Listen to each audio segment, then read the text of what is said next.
So let's talk about the very specific type of woman who may be sub 55 kilos, sub 50 kilos, but they're not quite happy with their body shape or their body composition, but they want to improve it.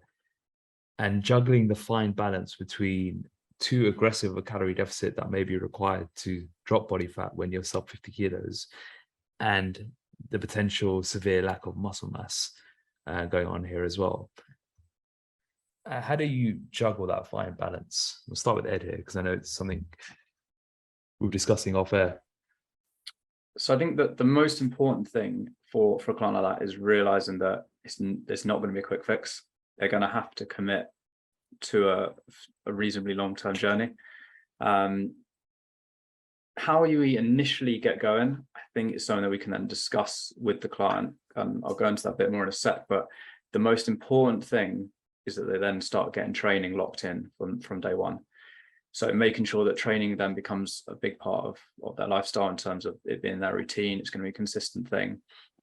And then really focusing on driving up the quality. So as we touched on before, combining great form with great levels of effort and making sure that's progressive over time. Often people who fall into that kind of category haven't done a lot of resistance training before. And so getting up to a point where the sessions are effective as soon as possible is really important, because until they're effective, we're just in like a learning phase. And then once they're effective, we can then actually start to make some actual physical change to their physique. I think during that kind of learning phase of training, there's two ways you can really go about it. Body fat is already too high from like potentially health, but also from their values of aesthetics. So going into like a surplus and pushing weight up isn't really an option.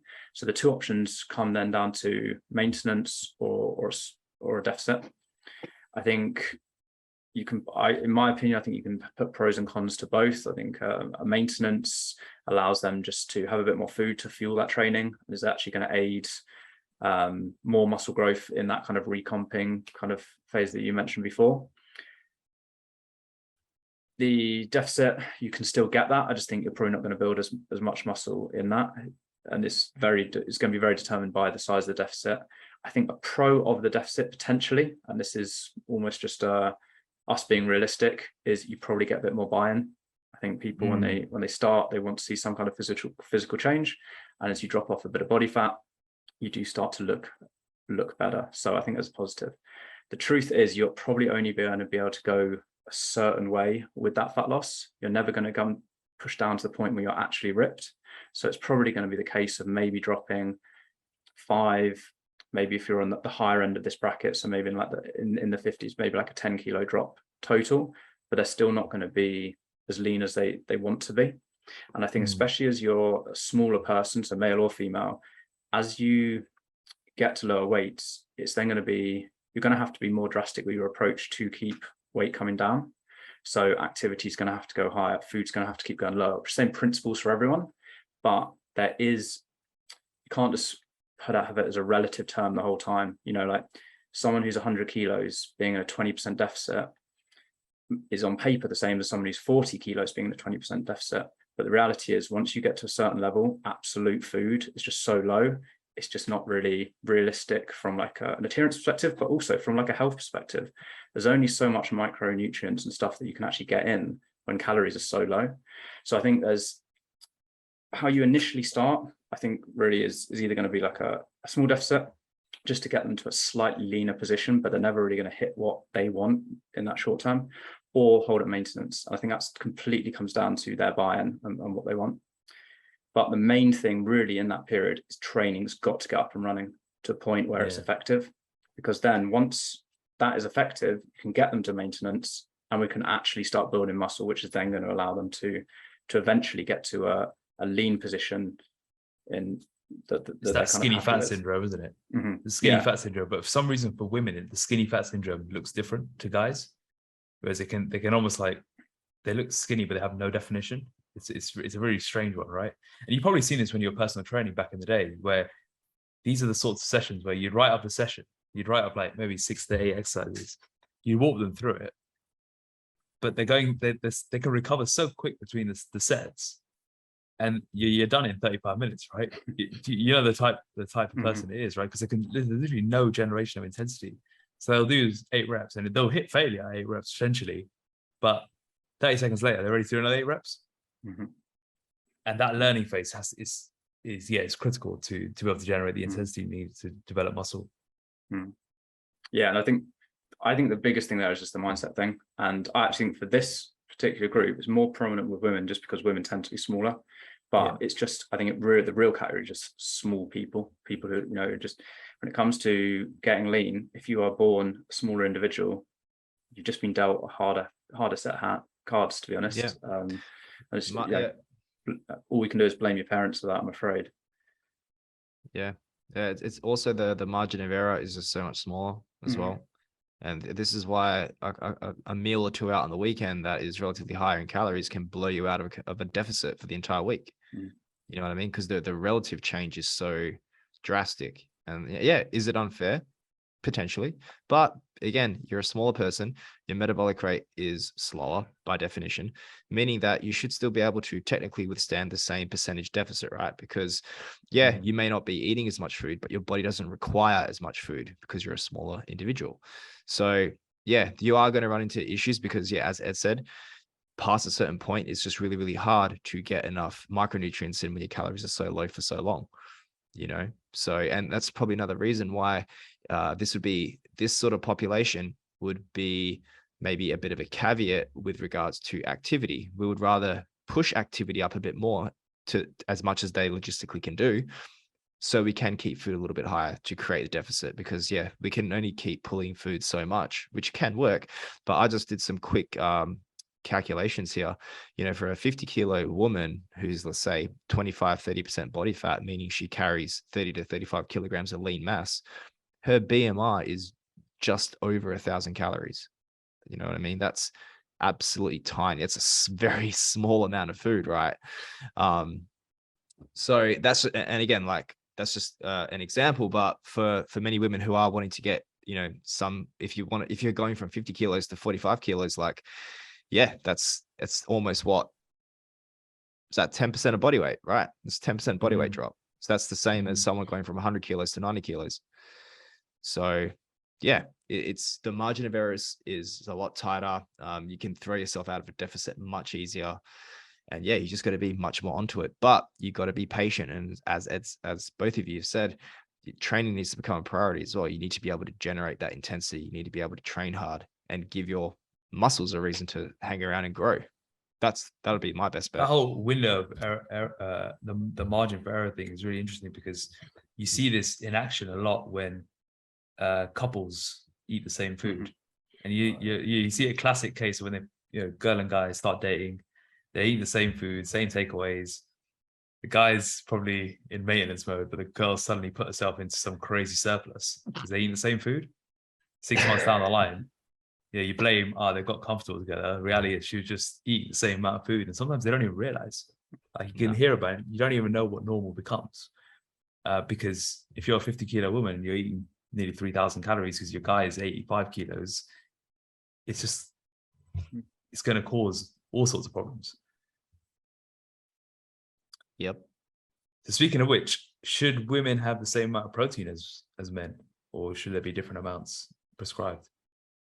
Yeah, for some reason, I keep hearing this, and I think it has come from even the Australian dietary guidelines. I'm sure in the UK it's the same, but for some reason, like, everything else in the guidelines is actually really good. And if people actually follow the guidelines, they would have really good results. You know, people love blaming the guidelines for our obesity problem. This, like, a lot of the keto zealots love to do this. It's like, well, no one's actually sticking to the guidelines. You know, I don't know the stats in the UK, but in Australia, less than 4% of people are consuming enough fruit and veg every day, as an example, right?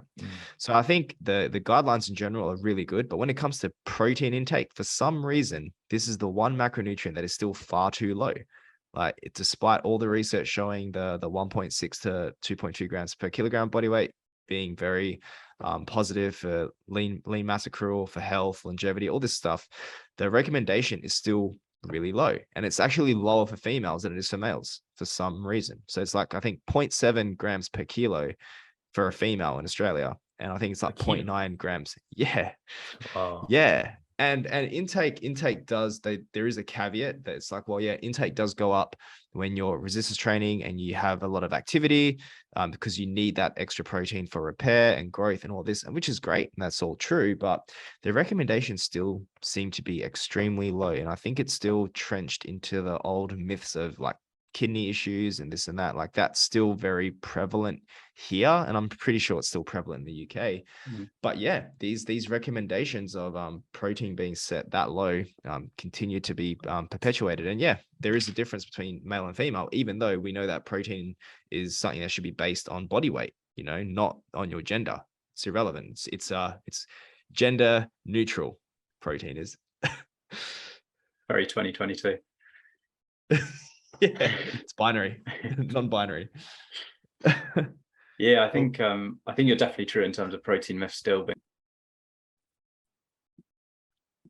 I remember a couple of years ago, I actually had some blood tests in the doctors, and there was basically I'd continued training as normal, and so there was basically one reading that came out, which I think if you're not into training, potentially it would have been like a bit of a red flag. But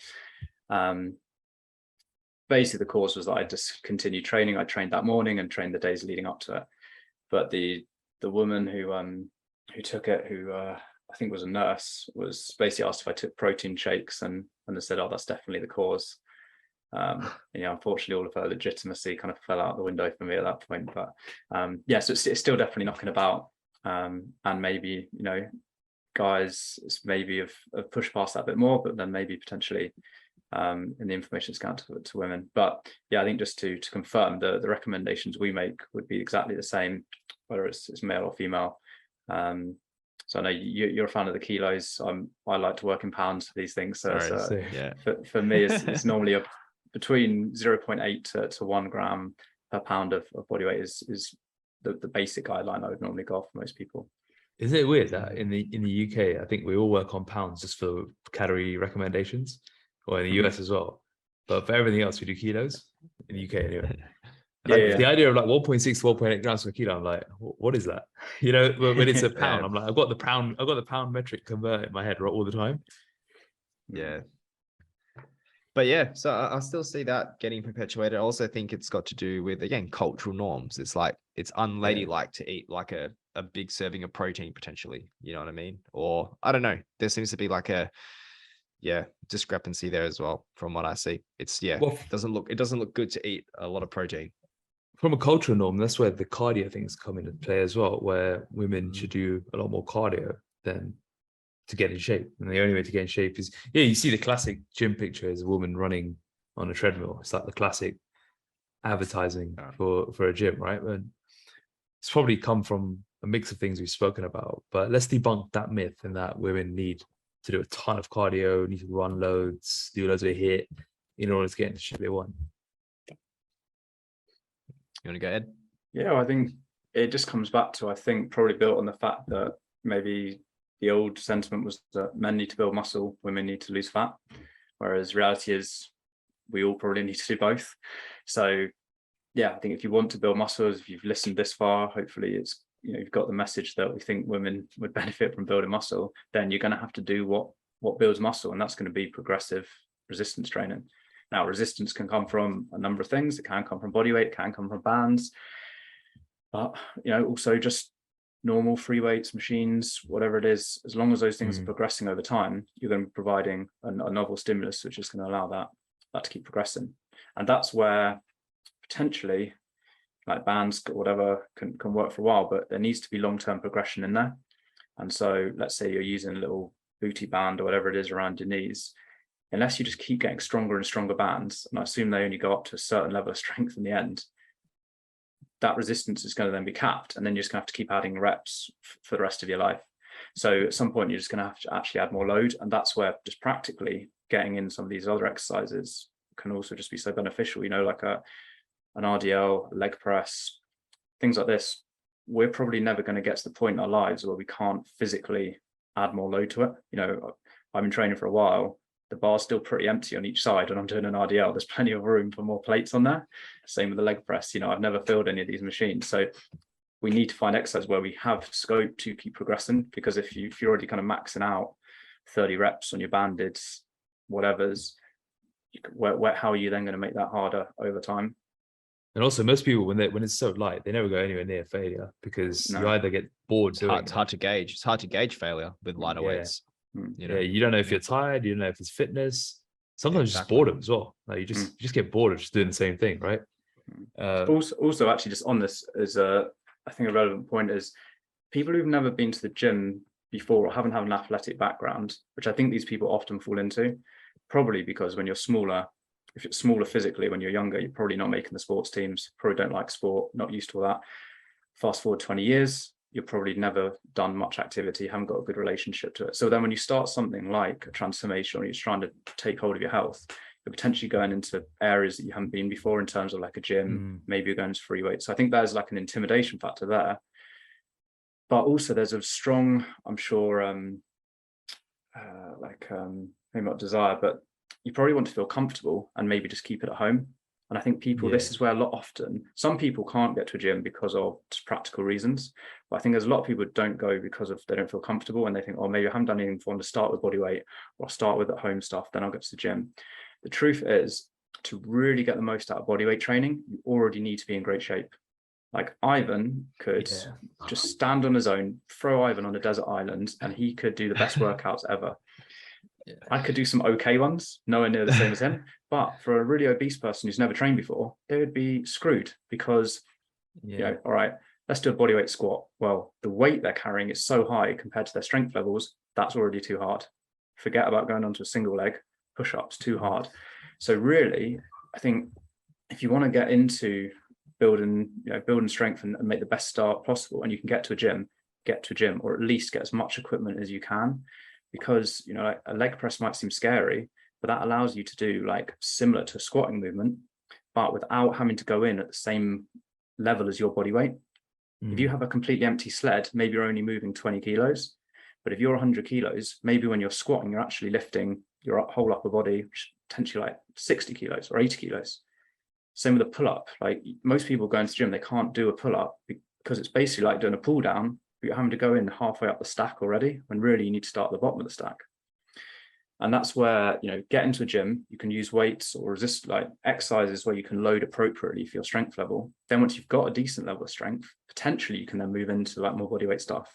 You know, when I think of like during lockdown and things, I'm sure we were getting more out of our home workouts because we could do a foot elevated push-up, set push-ups at the pause at the bottom, take them to failure. It was tough. If you can't do a push-up, you know, your options are then, you know, we can adapt things. And if you can't get to a gym, we can definitely make it work. We can do hand elevated push-ups. You can still make it work, but it might be scary to go to the gym. But this kind of people we're talking about now would really benefit from actually just getting into the most optimum environment to train as soon as possible. And then, maybe you move back home and just get a bit stronger, or you then just keep progressing in the gym. You have to earn bodyweight training, don't you? Like, even just the ability to like apply tension during a push-up rather than just bobbing up and down. You see people do 100 rep push-up sets. I don't know if I can't do that anymore. Like, you know, there's really high reps. When I was a kid, I could do loads of reps of push-ups, but now I'm like it's almost like criminal not to think about what muscle you're using and all that sort of stuff. And, you know, there was a couple of times in body where we didn't really have a gym near me. So I just do things like 1.5 rep Bulgarian split squats paired with feet elevated push-ups, and then like sprints on the beach. I just rotate that as a circuit. It's all body weight. And the next day I was so sore everywhere. But it's not something I could do if I was firstly overweight, but also didn't know how to apply intensity. Because you have to earn that. I think these are all really good points. And to quote the great Lyle McDonald once again, because this ties back to the whole cardio thing, right? The people who can expend the most energy from cardio are the ones who don't need it. You know what I mean? And the people who need to expend the most energy from cardio can't do it because they're not fit enough. So in a very similar vein, you know, if you're now trying to rely on a ton of cardio to get in shape, number one, you're going to drill yourself into the ground really, really quickly because you're not fit enough to do long distances of cardio, if that makes sense. You can't maximize the benefit from cardio because you're not fit enough, and you're going to potentially run the risk of injury. Like I personally think this is my bias, but if you've never ran in your life before and you join like a transformation and you have cardio as part of your plan, the worst thing you can do is start running. As a general rule of thumb, Can I'm I going add to one say on it top of on that? air. Can I add on top of What's that? that? Skipping. Yeah. Skipping is so hard. I don't know how people are like, oh yeah, I just do some skipping. Yeah, did half hour of skipping. No, you didn't. You did 2 minutes. You did a minute of skipping and then just not 29 minutes of something else. But Then you lay on the floor because you tore your Achilles. Exactly. Spend And 2 minutes trying to untie the knot around your leg. Wipe up your bleeding calves from when you've whipped yourself so hard with that. Yeah, exactly. So I think when people, again, they jump, especially females, I've noticed this, they jump the gun thinking that the best way to lose weight, get in shape is to do, okay, cool, got to go do a ton of cardio, go do a ton of like HIIT classes. You know, my gym down the road runs these classes and I really want to go do them because I don't know, I see this woman in there who looks fantastic. It's because she does those classes, right? No, she does those classes because she looks the way she does. You know, it's not the other way around, right? Well, I remember, just remembered because I mentioned Bali just now. We went to this. So Ivan, you know, the gym I was training at in Bali was you came Body to it, of course. Factory. Body Factory. So it's obviously very like Instagram type gym, right? Yeah. Or one time I walked in with Chandy, and there was this woman next to us. We were doing Bulgarian split squats, like you go, I go with weight. And this woman next to us, really, really good shape, and she was doing bench presses whilst doing scissor kicks in the air, like legit, like literally scissor kicking in the air whilst bench pressing. Pointless. And Chani goes to me, she goes, should I be doing that exercise? Like, it looks really like she's in great shape. And Chani's a smart woman. She was like, should I be doing that exercise? Like, and I was like, why? She's like, well, look at her body. She's obviously working for it. I'm like, I was like, I guarantee you, she's probably gonna film her next set and put it on her stories as like the latest thing she's doing. 100%. She did that literally the set after. I said, Chani, just get on with the Bulgarian split squats here, set a PR. She did. I was like, but can you imagine, right? That's what you see, right? And what 100%. gets you into shape? It's like, you know, what gets you into shape is not what you do to stay there. We could do pretty much anything to maintain what we are now, right? And come up with all these wacky stuff. But when you get exposed to that, anyone can get fooled by it. If you're not careful. I know, that's a really good point. And even intelligent people fall for these sort of things because it's not their area of expertise, right? And we're all humans, and we all, it's very hard to dissociate it's a very, very good example of people seeing. So for an example, people see people running and being like, oh, that person's lean and they're running, that must mean that's what they've done to be a runner. No, they're a runner. They run a lot because they're already lean, so running's easy for them. You know what I mean? So that's just one of the biggest things. This is another reason why I don't think people should just start heavily relying on cardio because you're not fit enough to do it yet. Again, do you want to start with resistance training, start weight training, a simple program that you can do, and you kick things off with diet. Diet is going to be the most important thing here for everyone. I don't care who you are, male, female, fat, short, skinny, small, whatever it is. Diet is going to be number one when it comes to fat loss anyway. And then how you approach that is going to vary. The one area, I think the next one, potentially one of the last ones to discuss, is the impact of weight fluctuations in the month.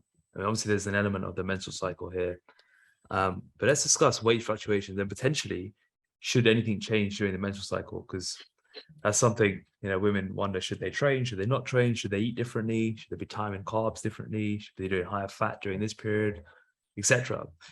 So there's probably two elements to that. Firstly is like women's fluctuations versus men's in the month, and then secondly, menstrual cycle related, should anything change? You want me to go or you want to go? You could go on. I think. So which one should we tackle first? Go with the more broader one of why women's weight fluctuations won't be the same as men, and then dive into the fluctuations itself, which I'm assuming is linked to menstrual cycle. For sure. So yes, weight fluctuations are very, very common and very normal. This goes for both males and females, but very similar to the whole stress piece. Weight fluctuations are more prominent in females simply because of the fluctuating hormonal levels throughout the month, which can really throw things off. Okay, so again, and this is assuming a healthy cycle, so 28-day cycle. There's going to be periods of the month where weight is going to go up regardless. Now, for most, this is going to be the last few days of the cycle. Okay, it could be last 4 or 5 days. Your weight can increase by 1 or 2%, no matter how perfect everything is with regards to nutrition, training. You're nailing everything 100%. Okay, your weight is going to come up, which is completely normal, and this is due to both predominant female hormones, estrogen and progesterone, towards the end of the cycle. Well, we'll start from the start of the cycle. So if we start from day one, estrogen is going to continue to rise as you get to the halfway point of the cycle. So this first half is the follicular phase. So it's predominantly estrogen dominant. Okay, as estrogen goes up, it's going to come up, and it's going to reach like a bit of an apex at around day 14. And it's the reason for the increase in estrogen is because of the follicle that is actually growing in the uterus, not the uterus, in the female parts. So just keep it there. And as that's growing, more and more estrogen is being released into the bloodstream, right? So at day 14, if there has been, what happens at day 14? There is what's the right word? Oh, bit of a mental blank. What happens is ovulation occurs. That's the word I'm looking for. There's this certain part of the month where females can get pregnant, and that's usually in this period. Ovulation occurs if and that means the follicle sort of bursts, and if no egg is formed, whatever the leftover is becomes the corpus luteum, and this is what sort of fuels the progesterone for the second half of the cycle. So this is why the first half of the cycle is very estrogen dominant, second half is very progesterone dominant. Okay. So, but towards the end of that cycle, both estrogen and progesterone drop dramatically, which is what causes these weird weight fluctuations to occur, regardless of what you do dietary wise. So it's very important that you are keeping track of this, okay? Because especially if you're using like a weekly weight loss target, you need to know that, okay, well, during that final week of the cycle, it's probably not a good idea to compare your previous week's scale weight readings to this one's, okay? And it's not you being a failure. It's not you not sticking to your diet. It's literally just what happens hormonally, right? So for most women, it can actually be a really good idea to compare the last week of each month as a bit of a reference point. You know what I mean? So instead of comparing week on week, you just compare the week one from month one and week one of month two, and week two of month one, week two of month two, and you sort of gauge it in that fashion. Okay. Now, for most, you're still going to be able to see weekly progress. This is the way I would do it. And just understand that last week, the weight may not be favorable, but that doesn't mean that you're not losing body fat, because during that time, you are still losing body fat if you are nailing your food, keeping yourself in a deficit, even though the scale hasn't shown it yet. So that's probably a big key there, because a lot of women, from what I've seen, is that they get very demotivated when they see the scale weight go up in that last month, or that last week, sorry. And then you combine that with, the potential cravings that come along with that, which is, again, we can probably discuss a little bit later, but you combine that with, not feeling as energetic, this and that, it can lead to just overconsumption, so they're not seeing their efforts being paid off on the scale. They're feeling a bit low in energy, cravings are up. It's a bit of a disaster time. Okay. But and again, does it suck to a degree? Yeah, it does, but it's not the end of the world. You know what I mean? It's just something that you need to consider. Just a simple reframe can work wonders here, but just simply going, my weight is going to come up this week, and that is completely cool. That's fine. It's not going to change the way I do things. I'm still getting to nail my diet. I'm still going to nail my training, and I'm not going to get upset about it, because this is meant to happen. This is normal, so but again, this comes with education as well. And if many women, funnily enough, are actually not aware that the scale weight goes up around this time, because they've probably never weighed themselves as frequently as they do when they start with us, right? So now it's all of a sudden like, whoa, this is a huge jump in scale weight, even though I've been nailing everything. What's going on? And yeah, it usually comes down to that.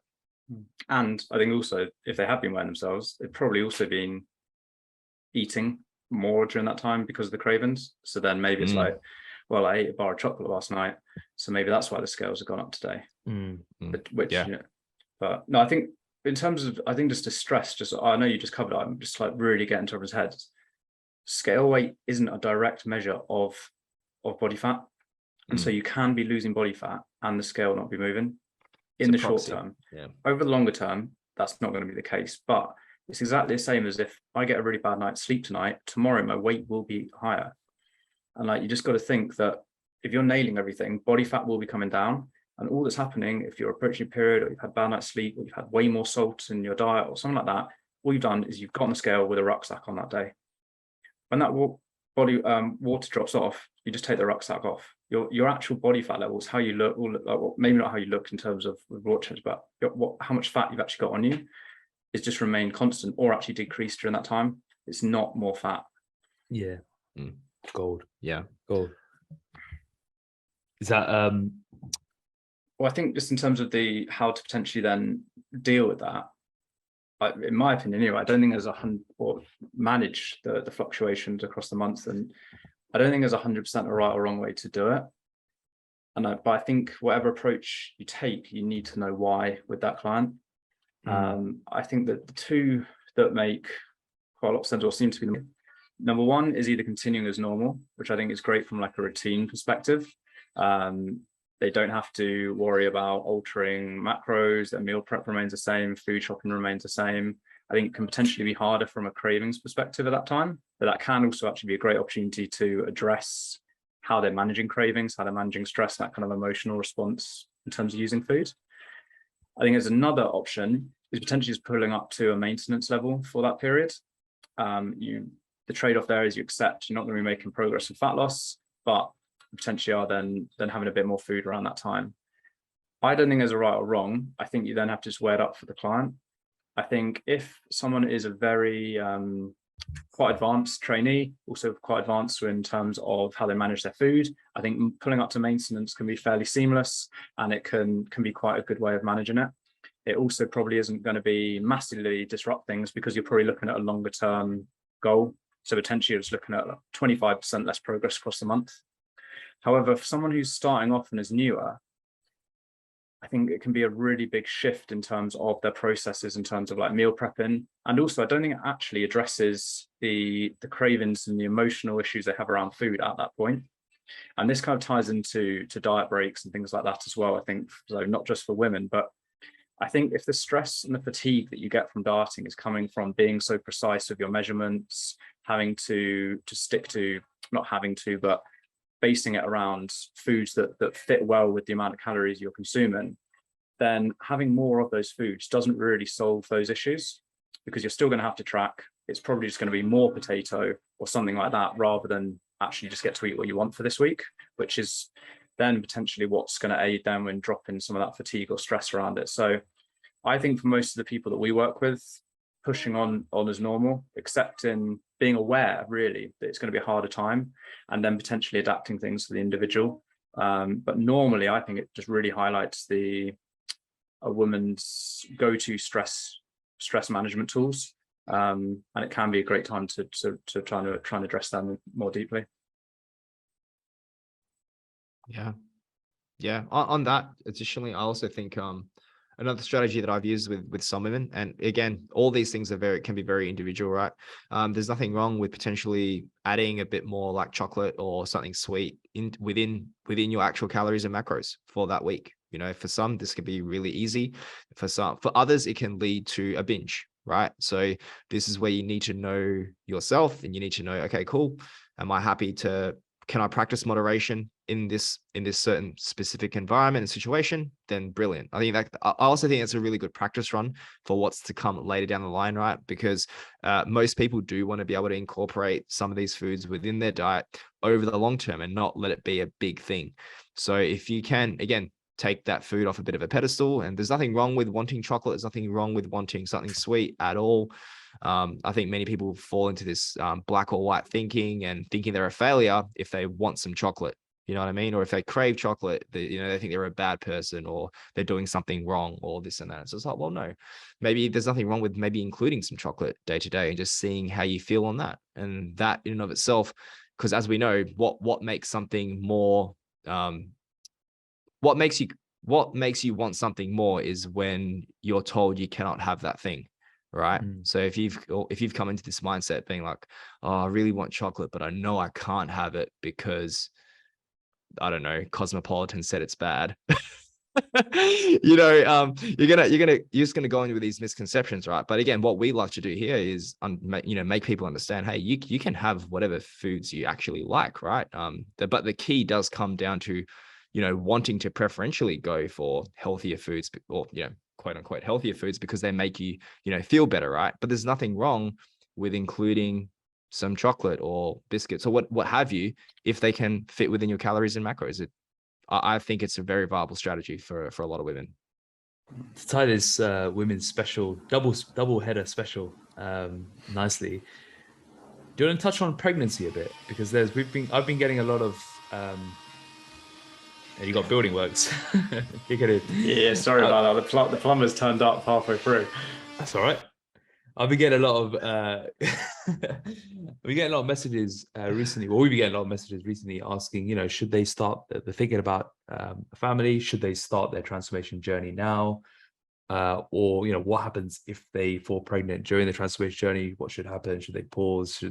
What are the sort of headline? Obviously, this is so individual as well. But what are some of the headlines here for people who may be wanting to try or may have already fallen pregnant? Because it's something we get asked a lot, and they're obviously dealing with a lot of different conflicting views.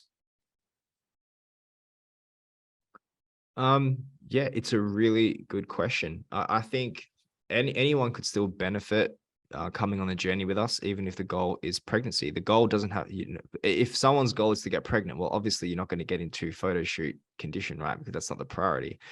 But the thing is, the behaviors and habits that get you close to that checkpoint or to that checkpoint are not going to be dissimilar to just getting healthier in general, right? So most women who are wanting to get pregnant, if you're already overweight, your chances of getting pregnant will improve by losing a bit of body fat and getting yourself into the healthy range, right? So you can start your journey off with some fat loss, get you into a healthier position, develop some good habits while you're not pregnant, because the last thing you want to be doing is changing your eating habits and exercise habits while you're pregnant, right? Because that's a huge stressor. So the more work you can put in now, put the groundwork in now, so that when you do fall pregnant, you have all your 3 S's in place. I think it's just going to make the pregnancy a lot easier, and you're going to be in a much healthier position because of it. And not only are you going to be healthier, but the chances of you growing a healthy, vibrant baby is also going to be much higher too. So I think it's a win-win. Whether your goal is to get pregnant during your fat loss phase, and again, just to be clear, if you fall pregnant during your fat loss phase, we are going to pull you out and put you into maintenance or bit of a surplus if necessary, right? We want to grow your baby. We don't want you to be dieting while being pregnant. So just so people are aware of that. Grow your baby. Yeah. Well, we got this program where you can, your baby just eats off all the body fat that you're burning, and then you get leaner, but your baby just continues to grow. So, but yeah, all the healthy habits that you develop on your journey can still be taken into during your pregnancy, right? So it can still be a very good opportunity for you to not only improve your chances of getting pregnant, but to improve your chances of having a very healthy baby too. So in my opinion, I think it's a win-win. But what do you guys reckon? Yeah, for sure. I think you want to be in the healthiest place possible, and I think there's the two extremes that you want to avoid, of being massively overweight, but then also being either massively underweight / too lean. But that's where we said before about, you want to get into that healthy position, then you make the decision, do you want to make those trade-offs for the short term to get into like an extreme position, like a photo shoot position? All that happens is that option just gets sliced off the table. If you're overweight in an unhealthy position, fat loss is still going to be a good option for you. It may not be as aggressive, but you still got to get into this healthy range. Once you're in that healthy range, then I think moving to like a maintenance is going to be good. But the sooner you can get these habits in place, the better it's going to be, the more control you're going to have. Your stress levels are going to be more under control. But you're also, let's be honest, if you're a woman who's pregnant, you're probably about to go into the biggest physical test of your life up to this point, probably. Like I've only been, apart from my own birth, one birth, and to be honest, it is mental. So, I think any video I put up of leg pressing or hitting any PV, like that gets paled in significance, and like not scare anyone who hasn't had the kid yet or anything, but like it is mental. And I went up to my wife, trained throughout a pregnancy and was in really good shape actually for it. And at the end of it, I kind of said to the midwife, I was like, that was fucking mental. I basically said to her, and then I was like, that's got to be like that's a brutal one. Like that's got to be one, It's you'll a brutal remember. one. That's got to be one you'll remember or something like that. She was like, no, that was basically textbook. And I was just like, oh my God. So, I mean, one, the respect I have for women, I had respect for women, but skyrocketed from that point. And I kind of viewed it a bit like when I went for my driving test, I was like a bit nervous, but I was like saying to myself, look how many people drive. Like, it can't be that hard to pass this test. And I kind of reassured myself of that. And I was under kind of that impression with like pregnant, like this thing about how many kids there are. Now I just look around, I just see a woman with a kid, I just think like, Ashley, you're an absolute savage. Like you've done, you're like, so I think, not hope that hasn't scared anyone, but the fitter you can be, like the healthier you can be for that, I thought it's only going to make it easier in terms of actually in the moment, but then also like recovery from that as well. 100%. Yeah, that's a very good point. That you gave Sue a high five after this. Good work on that. Good work on that. I was on the gas and air as well, just trying to keep going.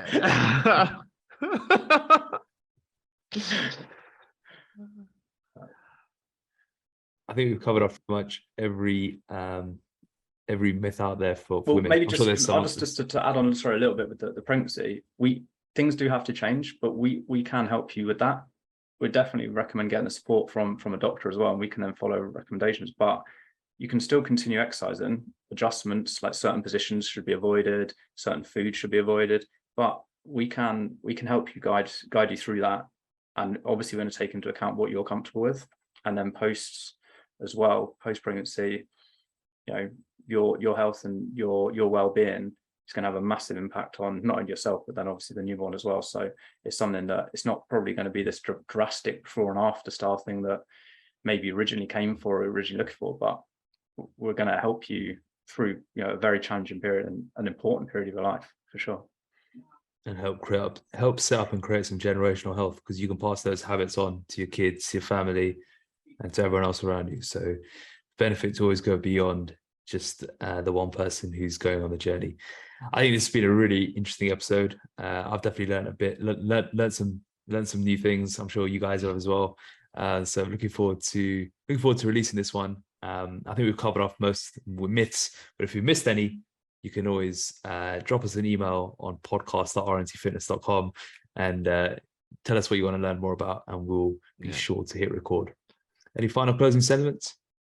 I was just going to say, if anyone has any more questions, Ed loves checking his Facebook Messenger.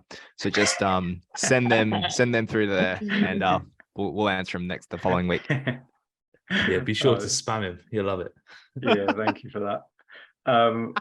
I'd say for me, outside of Facebook Messenger, I'd probably say, although we've potentially highlighted some things that should be taken into consideration, women, you're not these fragile thing that needs to be worried about suddenly your hormones completely screwing up or not being able to do anything. I think if anything, I want you guys to be taken away and actually empowering. Like, just going back to a couple of minutes ago, you guys go through childbirth, you do stuff physically that no man will ever do. And, you are capable of, I think, way more than what society actually thinks from a physical aspect. Yeah, if you want to really push to an extreme in terms of body composition, there's big things you need to keep in mind. If you're working with a coach, they should be keeping that in mind. If you're working with us, we will be keeping it in mind. However, it doesn't mean that you're this fragile little flower. You can build muscle, you can train hard, and you can achieve amazing things with your physique. Gold. Nothing else to say.